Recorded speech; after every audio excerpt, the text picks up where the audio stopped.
నిజంగా ధర్మరాజుని మించి ధర్మ సూక్ష్మాలు తెలుసుకునేవాడు మరొకడు లేడు. నీతిమంతుడు, దయామంతుడు, ఒక చక్రవర్తికి ఉండాల్సినటువంటి అన్ని లక్షణాలు కూడా ధర్మరాజులో ఉన్నాయి. కాబట్టి ధర్మరాజా, నువ్వు నిస్సంకోచంగా నన్ను ఏం అడగాలనుకుంటున్నావో అది అడుగు అని చెప్పేసి మళ్ళీ ధర్మరాజు వైపు చూసి మాట్లాడతాడనమాట.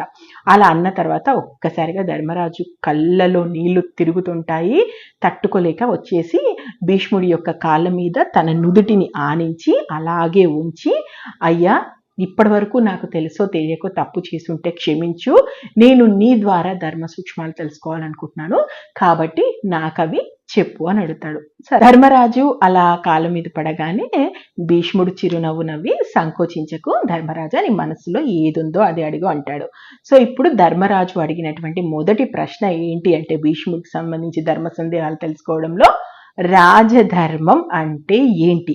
ఎందుకంటే రాజధర్మం మీదనే మొత్తం ఆధారపడి ఉంటుందంటారు. అన్ని వర్ణాల ధర్మాలు కూడా రాజధర్మం మీద నిలబడిందంటారు. రాజధర్మం కత్తి మీద సాము లాంటిదంటారు. రాజే ధర్మ స్వరూపుడు అంటాడు.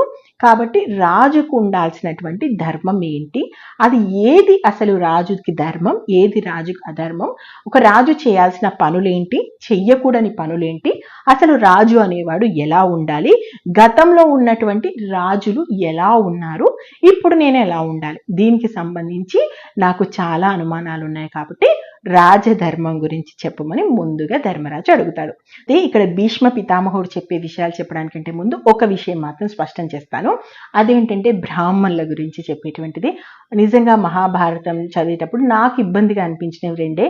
ఒకటి, బ్రాహ్మణుల గురించి మరీ ఎక్కువ చేసి చెప్తారేమో అనిపిస్తుంది. ఎందుకంటే ఎక్కువ సార్లు ఉంటుంది బ్రాహ్మణులు అంటే పూజించాలి, బ్రాహ్మణులు అంటే దైవంతో సమానం, బ్రాహ్మణులు ఇబ్బంది పెట్టకూడదు, బ్రాహ్మణ పూజే రాజుకు ఉండేటువంటి మొదటి కర్తవ్యము, రాజు లేచిన తర్వాత అంటే రాజు మొదటగా చేయాల్సింది కూడా పండితుల పూజ చేయడం, వాళ్ళ ఆశీర్వాదాలు తీసుకోవడం, ఇలాంటివి ఉంటాయి. సో ఇది అండ్ ఇంకొకటి స్త్రీలకు సంబంధించి యాజ్ ఎ ఉమెన్గా కొంచెం స్త్రీలకు సంబంధించి చెప్తున్నటువంటి విషయాల్లో కొన్ని ఇబ్బందికర విషయాలు చాలా ఉంటాయి మహాభారతానికి సంబంధించి. సో ఈ రెండు విషయాల్ని పక్కన పెడితే ఇక్కడ రాజధర్మం గురించి చెప్పేటప్పుడు కూడా ముందుగా భీష్మ పితామహుడు చెప్పింది పండితుల్ని గౌరవించాలి. పండితులు అంటే వాళ్ళు వేదం తెలిసిన వాళ్ళు, సాక్షాత్తు దైవంతో సమానులు, వాళ్ళని ఎప్పుడు కూడా ఇబ్బంది పెట్టకూడదు. వాళ్ళకి జరగాల్సినటువంటి విషయాల విషయంలో అంటే వాళ్ళకి ఎప్పుడు ఏం కావాలన్న విషయంలో రాజు ప్రత్యేక శ్రద్ధ తీసుకోవాలి. వాళ్ళకి ఏది అవసరమో అది అందించాలి. ఎట్టి పరిస్థితుల్లోనూ బ్రాహ్మణులకి ఇబ్బంది కలగకుండా చూసుకోవాలి. ఒకవేళ అలాంటి బ్రాహ్మణులు కూడా ఎవరైనా తప్పు చేస్తే, అంటే ఎలాంటి తప్పులు, యుద్ధంలో ఒకవేళ ఎదురుగా వస్తే, బ్రాహ్మణుడు ఆయుధం పట్టుకొని ఎదురుగా వస్తే వాడిని చంపొచ్చు. గురు భార్యకు ద్రోహం చేసిన